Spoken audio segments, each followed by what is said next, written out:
ये फ्रोज़न जो है वो मैंने चिकन जो है वो फ्रीज़र से निकाला है, देखें।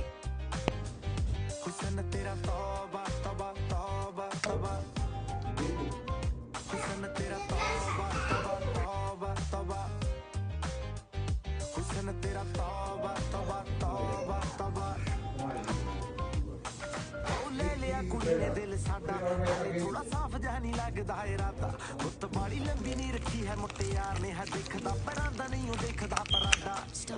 फिक्र तो लगदी लटीनो एक बारी दस दो जी इन्ने क्यों शकीनो कल ही तू इटली तो आई मर जानी ते परस तू पेरिस तो मंगाया वैलेंटिनो